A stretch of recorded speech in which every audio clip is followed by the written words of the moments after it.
ஆண்டவராகிய இயேசு கிறிஸ்துவின் நாமத்தில் வாழ்த்துக்கள். இந்த நாளிலும் 1 பேதுரு 1வது அதிகாரம் 9வது வசனத்தை மாத்திரம் நாம் தியானிக்கலாம். உங்கள் விசுவாசத்தின் பலனாகிய ஆத்தும ரட்சிப்பை அடைகிறீர்கள். விசுவாச பலனாகிய ஆத்தும ரட்சிப்பு என்கிற தலைப்பின் கீழாக இந்த செய்தியை நாம் கற்றுக்கொள்ள முடியும். எபிரேயர், யாக்கோபு, பேதுரு நிருபங்கள் நடைமுறை வாழ்க்கையினுடைய தொடர்பில் இந்த ரட்சிப்பை பொருத்தி பார்க்கக்கூடியதாக இருக்கின்றன. எனவே இந்த நிருபங்களில் ஆத்தும ரட்சிப்பு என்கிற சொல்லை நாம் காண முடிகிறது. இது குறிப்பிடுவது என்ன? இது எளிமையாக நாம் புரிந்து கொள்ள வேண்டும் என்று சொன்னால், மனிதனுக்கு ஆவி, ஆத்துமா, சரீரம் இந்த 3 காரியங்கள் காணப்படுகிறது.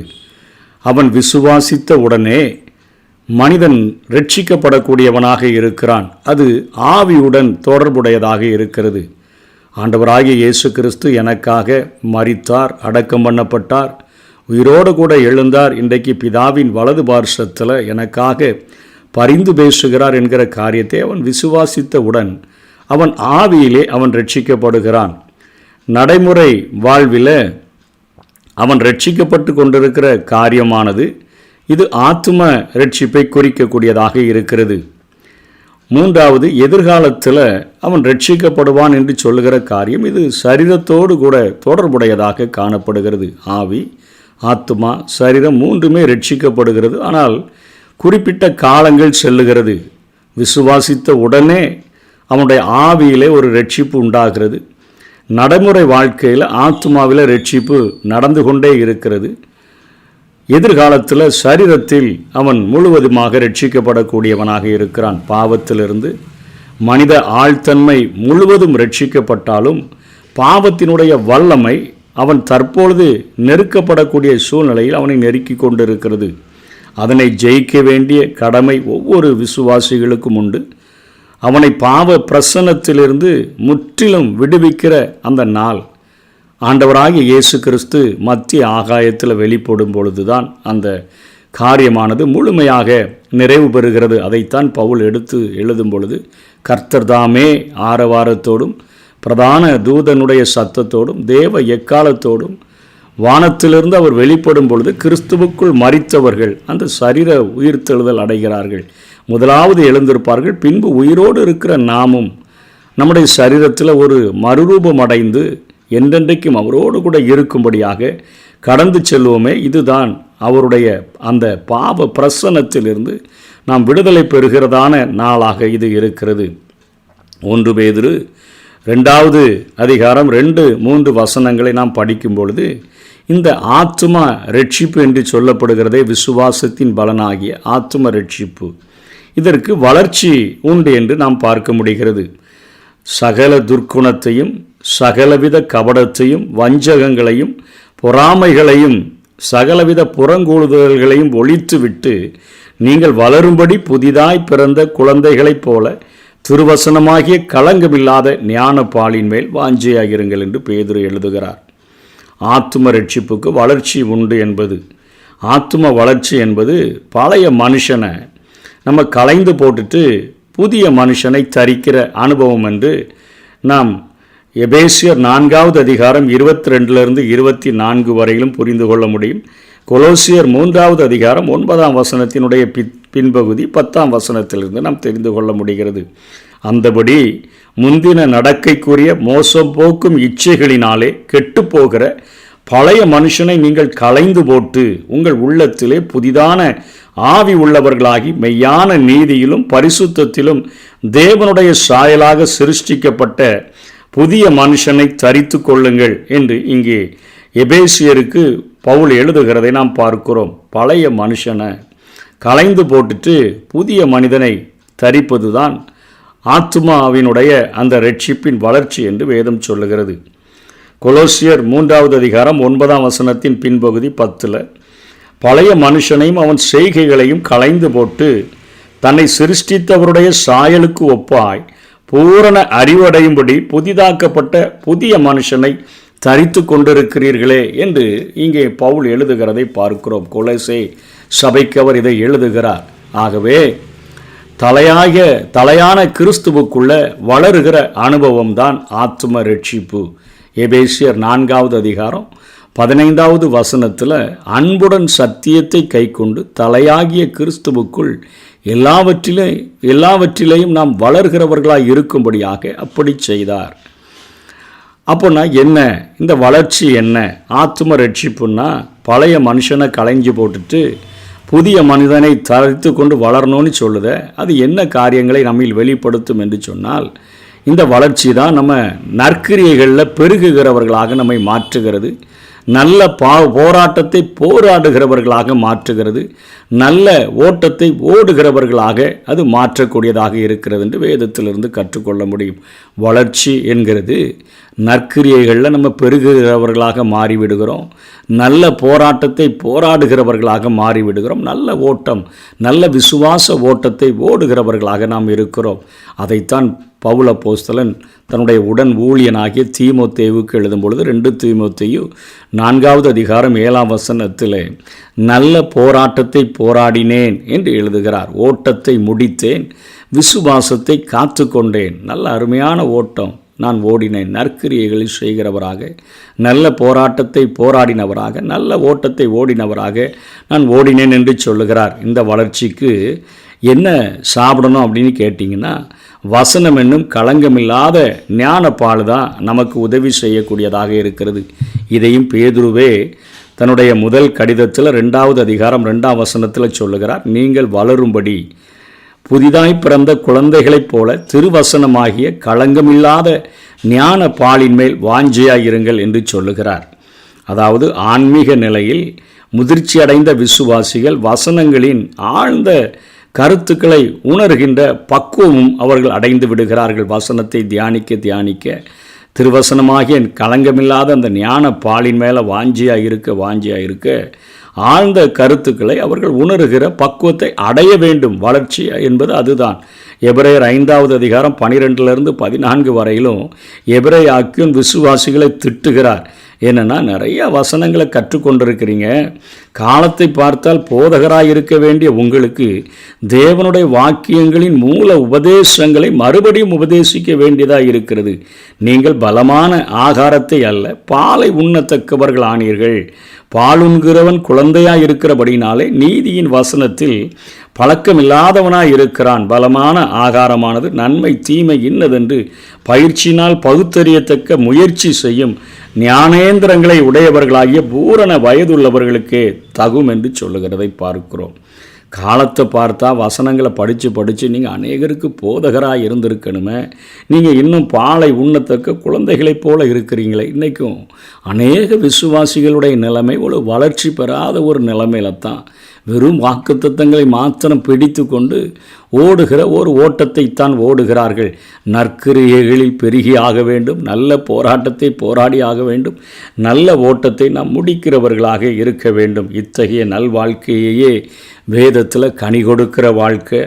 நீங்கள் பூமிக்கு உப்பாக இருக்கிறீர்கள் என்று சொன்னாரே அந்த வாழ்க்கை, நீங்கள் உலகத்துக்கு வெளிச்சமாக இருக்கிறீர்கள் என்று சொன்னாரே அந்த வாழ்க்கை வாழ வேண்டும் என்று வேதம் நமக்கு குறிப்பிடுகிறது. இதைத்தான் ஆண்டவராகிய இயேசு கிறிஸ்து யோவான் 10:10 திருடன் திருடவும் கொல்லவும் அழிக்கவும் வருகிறானே அன்றி அவன் வேறு ஒன்றுக்கும் வரான். நானோ அவைகளுக்கு ஜீவன் உண்டாயிருக்கவும் அது பரிபூரணப்படவும் வந்தேன். அதாவது ஜீவன் பரிபூரணப்படுகின்ற அனுபவம் என்பது இதைத்தான் குறிக்கக்கூடியதாக இருக்கிறது. இதனைத் தொடர்ந்து இந்த நல்ல வாழ்க்கையை பொறுத்தே நம்முடைய நித்திய ராஜ்யத்தில் பிரதிபலன்கள் வழங்கப்படக்கூடியதாக இருக்கிறது. இந்த நல்ல வாழ்க்கையின் அடிப்படையில், அதாவது ஆத்தும ரட்சிப்பை அடைந்தவர்கள், அதில் வளர்ச்சி பெறுகிறவர்கள், திருவசனமாகிய களங்கமில்லாத ஞான பாலின் மேலே வாஞ்சையாக இருந்து நல்ல சத்தியத்தின் ஆழங்களை தியானித்து கற்றுக்கொள்ளுகிறவர்கள், அவர்கள் நித்திய ராஜ்யத்தில் அவர்கள் பிரதிபலனை பெற்றுக்கொள்ளுகிறார்கள். இந்த நல்வாழ்வின், இந்த நற்கிரியைகளில் பெருகுகிற வாழ்வின் அடிப்படையில் தான் பரலோகத்தில் நமக்கு அநேக காரியங்கள் அமையக்கூடியதாக இருக்கின்றன. வெளிப்படுத்தல் 19:8 சுத்தமும் பிரகாசமுமான மெல்லிய வஸ்திரம் தரித்து கொள்ளும்படி அவர்களுக்கு அளிக்கப்பட்டது. அந்த மெல்லிய வஸ்திரம் பரிசுத்தவான்களுடைய நீதிகளே. இந்த பூமியில் நீதியின் கிரியைகளை செய்கிறவர்களாக நாம் இருந்தோம் என்று சொன்னால் பரலோகத்தில் இப்படிப்பட்ட பிரதிபலன் வழங்கப்படுகிறது.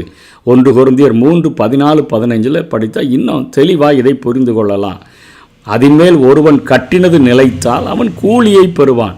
இன்றைக்கு கிறிஸ்துவாகிய அந்த அஸ்திபாரத்தின் மேலே சத்தியங்களை கொண்டு நாம் கட்டுகிற அந்த கட்டிடமானது அக்னியினால் சோதிக்கப்படும் பொழுது நிலைத்திருக்க வேண்டும். அப்படிப்பட்ட சத்தியத்தினால் கட்டணும். சும்மா கட்டுக்கதைகளினால், கப்சா கதைகளினால் எதையாவது சொல்லி நம்ம கட்டணும்னா அது அக்னியினால் சுட்டரிக்கப்பட்டு விடும். அவன் கூலியை கட்டினது நிலைத்தால் பெறுவான். ஒருவன் கட்டினது வெந்து போனால் அவன் நஷ்டமடைவான். அவனோ ரட்சிக்கப்படுவான். அதுவும் அக்னியில் அகப்பட்டு தப்பினது போல இருக்கும். ஆகவே நம்முடைய காரியங்களுக்கு, நற்கிரியைகளுக்கு பிரதிபலன்கள் இருக்கக்கூடியதாக இருக்கிறது. நம்ம செய்கிற காரியங்கள், நம்முடைய நற்கிரியைகள், அவைகள் சோதிக்கப்பட்டு பார்க்கும் பொழுது நிலைத்தால் கூலியை பெறுவோம், நிலைக்கலைன்னா நஷ்டமடைவோம், ஆனால் ரட்சிக்கப்பட்டுருவோம். ஆனால் அக்னியில் அகப்பட்டு தப்பினது போல இருக்கும். 2 தீமோத்தேயு 4வது அதிகாரம் 8ஆம் வசனத்தில் தான் பவுல் சொல்லுகிறார், இது முதல் நீதியின் கிரீடம் எனக்காக வைக்கப்பட்டிருக்கிறது. அவருடைய பிரசன்னமாகுதலை விரும்புகிற யாவருக்கும் அதை தந்தருள்வார் என்று தான் எழுதுகிறார். ஆகவே 1 தீமோத்தேயு 6:19 படி நித்திய ஜீவனை பற்றி கொள்ளும்படி என பவுல் குறிப்பிடுகிற காரியம் இதுதான். அங்கே வெட்கப்படாத ஒரு நல்ல ஆண்டவருடைய கரங்களிலிருந்து பிரதிபலனை பெறக்கூடியவர்களாக கொடுக்கப்பட்ட இந்த வாழ்க்கையில் நாம் ஆத்தும ரட்சிப்பை அடைகிறவர்களாய் மாத்திரமல்ல, நாம் வளர்ச்சி பெறுகிறவர்களாக, திருவசனமாகிய ஞான பாலின் மேலே வாஞ்சையாக இருக்கிறவர்களாக, வசனத்தின் ஆழங்களை கற்றுக்கொள்ளுகிறவர்களாக, மற்றவர்களுக்கு போதிக்கிற அளவிற்கு வசனங்களிலே வளர்கிறவர்களாக, நற்கிரியைகளிலே பெருகுகிறவர்களாக நாம் இருந்தோம் என்று சொன்னால் நித்திய ஜீவனை பற்றி கொள்ளும்படி என பவுல் குறிப்பிடுகிற அந்த அனுபவத்துக்குள்ளாக நாம் வந்து விடுவோம். ஆகவே அனுதின வாழ்க்கையில் நமக்கு ஒரு மகிழ்ச்சி உண்டு. சங்கீதம் 51:12 உமது இரட்சணியத்தின் சந்தோஷத்தை, ரட்சிப்பை பெற்றவர்களுக்கு சந்தோஷம் இருக்கும், திரும்பவும் எனக்கு தந்து உற்சாகமான ஆவி என்னை தாங்குபடி செய்யும். தான் அங்கே சங்கீதக்காரனாகிய தாவீது ஜெபிக்கிறார். 1 பேதுரு 1:8 பின்பகுதியில் சொல்லி முடியாததும் மகிமையால் நிறைந்ததுமாயிருக்கிற சந்தோஷம் உள்ளவர்களாய் களிகூர்ந்து, அதாவது நமக்குள்ள ஒரு மிகப்பெரிய உலகம் எடுத்து போடக்கூடாத ஒரு சந்தோஷத்தை ஆண்டவர் நமக்கு ஒவ்வொரு நாளும் அனுபவிக்கும்படியாக தருகிறார். வளர்ச்சி பெற்று திருவசனத்தின் மேலே ஒரு வாஞ்சை உள்ளவர்களாக, தியானிக்கிறவர்களாக, ஆழங்களை புரிந்து கொள்கிறவர்களாக இருந்தோன்னு சொன்னால் இந்த உலகத்தில் ஆண்டவர் நம்மை சந்தோஷம் உள்ளவர்களாக வைக்கிறார். கர்த்தரின் வருகையில் வெட்கப்படாத ஒரு நிலைமையை நமக்கு தருவார். 1 யோவான் 2:28 இப்படி இருக்க பிள்ளைகளே, அவர் வெளிப்படும் பொழுது நாம் அவர் வருகையில் அவருக்கு முன்பாக வெட்கப்பட்டு போகாமல் தைரியமுள்ளவர்களாக இருக்கும்படி அவரில் நிலைத்திருங்கள்னா நற்கிரியைகளில் பெருகுகிறவர்களாக, முதிர்ச்சி அடைகிறவர்களாக, வளர்கிறவர்களாக நாம் இருக்க வேண்டும் என்று இங்கே யோவானும் எழுதுகிறார். நித்திய காலம் முழுவதும் மகிமையும் ஆட்சியும் இதன் அடிப்படையில் தான் அமைகின்றன. கொடுக்கப்பட்ட இந்த வாழ்க்கையில் நம்ம வாழ்கிற விதத்தை பொறுத்து, ஆண்டவருக்கு எத்தனையாய் பிரயோஜனம் உள்ளவர்களாக இருக்கிறோம் என்பதை பொறுத்து தான் நித்திய காலம் முழுவதிலும் மகிமையும் ஆட்சியும் நமக்கு கொடுக்கப்படுகின்றன. வெளிப்படுத்தல் 2வது அதிகாரம் 26 28 வரையும் பார்த்தோன்னு சொன்னால், ஜெயங்கொண்டு முடிவு பரியந்தமும் என் கிரியைகளை கை கொள்ளுகிறவன் எவனோ அவனுக்கு நான் என் பிதாவினிடத்தில் அதிகாரம் பெற்றது போல ஜாதிகளின் மேல் அதிகாரம் கொடுப்பேன். அவன் இருப்பு கோலால் அவர்களை ஆளுவான். அவர்கள் மண்பாண்டங்களைப் போல நொறுக்கப்படுவார்கள். விடிவெள்ளி நட்சத்திரத்தையும் அவனுக்கு கொடுப்பேன் என்று இங்கே இயேசு யோவான் மூலமாக வெளிப்படுத்துகிற காரியங்களை பார்க்கிறோம். 2 தீமோத்தேயு 2:10 ஆகையால் தெரிந்து கொள்ளப்பட்டவர்கள் கிறிஸ்து இயேசுவினால் உண்டான ரட்சிப்பை நித்திய மகிமையோடு பெற்றுக்கொள்ளும்படி, ரட்சிப்பை பெற்றுக்கொள்கிறோம், அதை நித்திய மகிமையோடு பெற்றுக்கொள்ளும்படி சகலத்தையும் அவர்கள் மூலமாய் சகிக்கிறேன். வேறு ரட்சிப்பை மாத்திரமல்ல, ஒரு நித்திய மகிமையை நம்முடைய நித்திய வாழ்க்கையில் பெற்றுக்கொள்ள வேண்டும் என்று தான் நான் சகலத்தையும் சகிக்கிறேன் என்று பவுல் எழுதுகிறார். இந்த ஆவிக்குரிய ஆத்தும ரட்சிப்பை அடைந்து முன்னேறாதவர்கள் ஆன்மீக வாழ்க்கையில் குழந்தைகள் என்று வேதம் சொல்லுகிறது. எபிரேயர் 5வது அதிகாரம் 12-13 காலத்தை பார்த்தால் போதகராய் இருக்க வேண்டிய உங்களுக்கு தேவனுடைய வாக்கியங்களின் மூல உபதேசங்களை மறுபடியும் உபதேசிக்க வேண்டியதாக இருக்கிறது. நீங்கள் பலமான ஆகாரத்தை அல்ல, பாலை உண்ணத்தக்கவர்கள் ஆனீர்கள். பாலுண்ணுகிறவன் குழந்தையாயிருக்கிறபடினாலே நீதியின் வசனத்தில் பழக்கமில்லாதவனாய் இருக்கிறான். ஆவிக்குரிய வாழ்க்கையில் ஆத்தும ரட்சிப்பை அடைந்து வளர்ச்சி பெறாதவர்கள் குழந்தைகள் என்று சொல்லி இங்கே எபிரே ஆக்கியோன் எழுதுகிறான். முன்னேறலன்னு சொன்னால் பின்தங்கி விடுவோம், அது பாவங்களுக்கு நேராக நம்மை வழி நடத்தி விடும். ஆவிக்குரிய மந்த நிலையை நம்ம அடைந்து தூக்க நிலையை பெறுகிறவர்களாக மாறிவிடுவோம். இதனை மரண நிலை என்று சொல்லி கூட நாம் சொல்ல முடியும். யாக்கோபு 5:20 பார்க்கிறோம், தப்பிப்போன மார்க்கம் வழிதவறி போனவர்கள் என்றே எழுதுகிறார். 1 தெசலோனிக்கர் 5:6 ஆகையால் மற்றவர்கள் தூங்குகிறது போல நாம் தூங்காமல் விழித்து கொண்டு தெளிந்த புத்தி உள்ளவர்களாக இருக்க கடவோம் என்று வேதம் நம்மை எச்சரிக்கிறது. எபேசியர் 5:14 ஆதலால் தூங்குகிற நீ விழித்து மரித்தோரை விட்டு எழுந்திரு. ஆத்தும ரட்சிப்பை அடைந்து வளராத விசுவாசிகளுக்கு இங்கே பவுலப்போஸ்தலன் எழுதுகிறார். நற்கிரியைகளில் பெருகாத விசுவாசிகளுக்கு எழுதுகிறார். தூங்குகிற நீ விழித்து மரித்தோரை விட்டு எழுந்திரு, அப்பொழுது கிறிஸ்து உன்னை பிரகாசிப்பிப்பார் என்று சொல்லி இருக்கிறார். வெளிப்படுத்தல் 3வது அதிகாரம் 1-3 வரையிலும் சர்தை சபையை குறித்து இயேசு யோவானுக்கு வெளிப்படுத்தும் பொழுது அந்த சர்தை சபையை பார்த்து சொல்கிறார், நீ உயிருள்ளவன் என்று பெயர் கொண்டிருந்தும் செத்தவனாய் இருக்கிறாய். நீ விழித்து கொண்டு சாகிறதற்கு ஏதுவானவாய் இருக்கிறவைகளை ஸ்திரப்படுத்து. உன் கிரியைகள் தேவனுக்கு முன்பாக நிறைவுள்ளதாக அது காணப்படலைன்னு சொல்கிறார். ஆகையால் நீ கேட்டு பெற்றுக்கொண்ட வகையை நினைவு கூர்ந்து அதை கை கொண்டு மனந்திரும்பு. நீ விழித்திராவிட்டால் திருடனைப் போல் உன்மேல் வருவேன், நான் உன்மேல் வரும் வேலையை அறியாதிருப்பாய் என்று சொல்லி இங்கே ஆன்மீக நஷ்டங்களை தூங்குகிறவன், கேர்லெஸ்ஸாக இருக்கிறவன், வளராமல் இருக்கிறவனுக்கு வேதம் எச்சரிக்கிறதை பார்க்கிறோம். ஆன்மீக நஷ்டங்கள் இந்த உலகத்தில் ஏற்படும், நித்திய உலகத்தில் வெட்கத்தை அனுபவிக்கக்கூடியவர்களாக மாறிவிடுவோம். ஆகவே நித்திய மகிமை நம்ம கையில் தான் இருக்குது, அது நம்ம கையில் தான் வழங்கப்பட்டிருக்குது. எனவே நாம் இப்படி நம்ம வாயினால் அறிக்கையிட முடியும், ரட்சிப்பு ஆண்டவர் இலவசமாக தர்றாருங்க. ஆனால் நற்கிரியைகள் அது நம்முடைய வசத்தில் தான் இருக்குது. நற்கிரியைகளை செய்கிறவங்களாக இருந்தோன்னு சொன்னால் நித்திய மகிமையை பெற்றுக்கொள்ள முடியும். அதற்கென்று பிரயாசப்படுவோம். கர்த்தர் தாமே நம்மை ஆசீர்வதிப்பாராக. ஆமேன்.